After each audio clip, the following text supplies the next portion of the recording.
Jimmy G talking about stepping in for Trey Lance and getting the victory yesterday over the Seahawks. It was good. Kyle called some plays that I knew, some new ones for me too. So that was fun.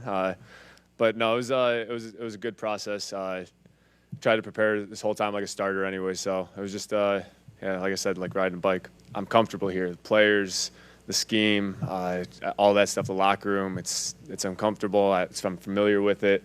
So it's just I'm not saying I knew this was going to happen, but I was ready for this in case it did happen, and just wanted to take advantage of the opportunity. Cover for me.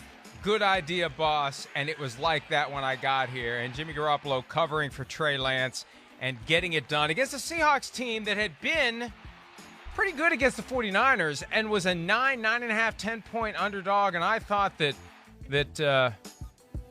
Vegas knew something that we didn't. Apparently, Vegas did, because the 49ers took care of them. Maybe Vegas knew that Jimmy Garoppolo was going to end up playing. I don't know. But look at that. They love Garoppolo. See, that was the problem. That was the risk. That was the dilemma they faced in keeping him around, Miles. They love this guy, and now they get to fully re-embrace him. We got a long way to go until we get to 2023, but oh boy, they got some decisions to make about Jimmy Garoppolo versus Trey Lance next year. Because if I'm the 49ers, depending upon what happens this year, and I think that is going to influence where this goes, you may want Jimmy Garoppolo next year, depending upon what happens this year.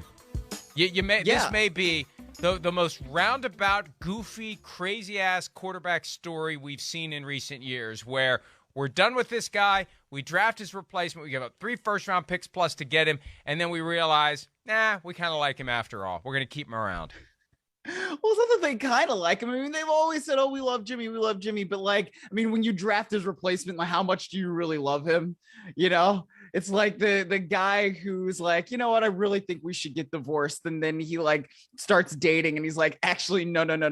You're my wife. I love you. What have I done? I don't know what's going on here.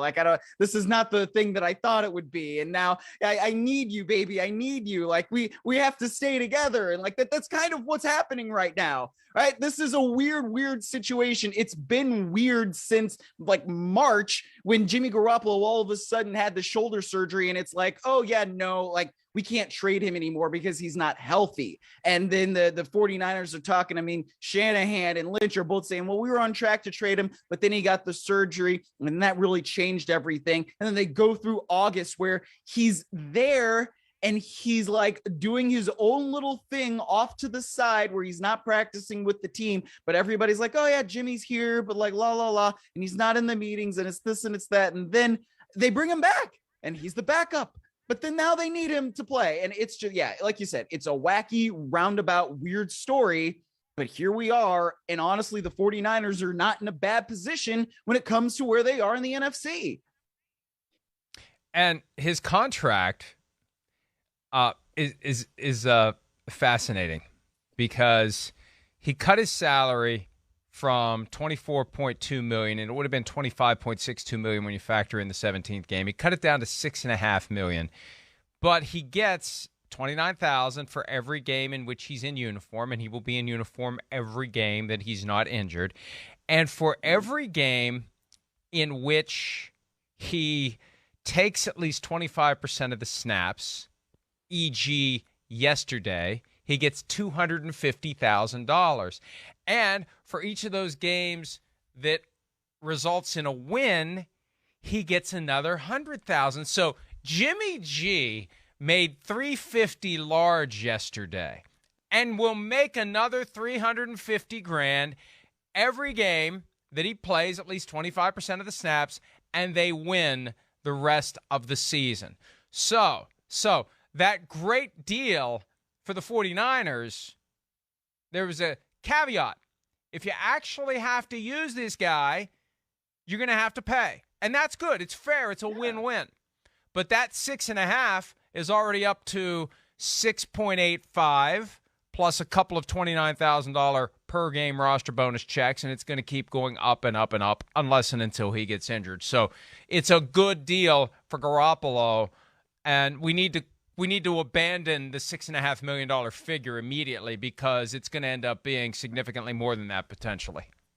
Yeah, but again, I mean, that's still a really good deal for the 49ers. I mean, because you have a base salary of $6.5 million, and then whatever wins you get on top of that, that's fantastic. You know, like that's not a bad thing for the 49ers to guarantee yourself the fact that you have a really high quality backup quarterback. And again, it's the break glass in case of emergency. And it's not just like, I don't know, a little, it's not a horrible thing that you're looking at. It's like the golden thing that's like, you know, shining, and you're like, oh, like that's kind of what I picture when you have to break the glass. It's not like a horrible little like rinky dink, like, you know, I think I'm doing a horrible job of explaining this.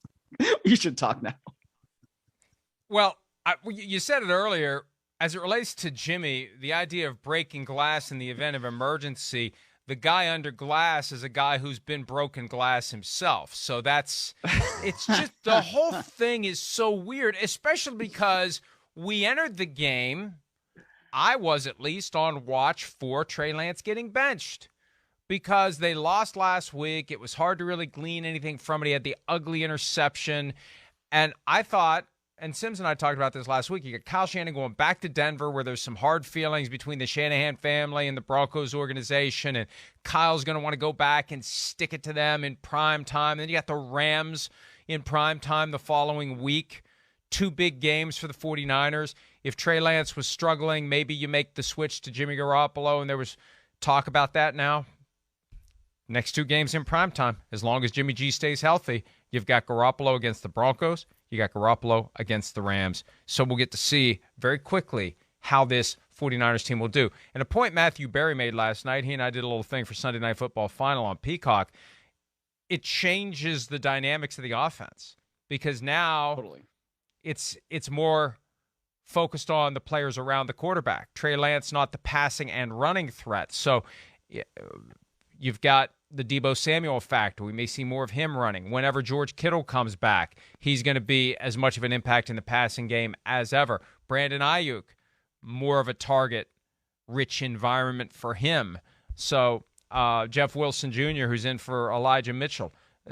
So it does change your vibe around that team, and they could end up being pretty darn good this year, and maybe they are in better position to win that division. They are 1-1. The Seahawks are 1-1. The Cardinals are 1-1, and the Rams are 1-1. So it's a 15-game season, and everybody is 0-0 basically, but for the impact of any tiebreakers, which was big for the 49ers to get that win. Hi, it's Mike Florio. Thanks for watching PFT on YouTube. Hit subscribe for the latest news and analysis from Pro Football Talk.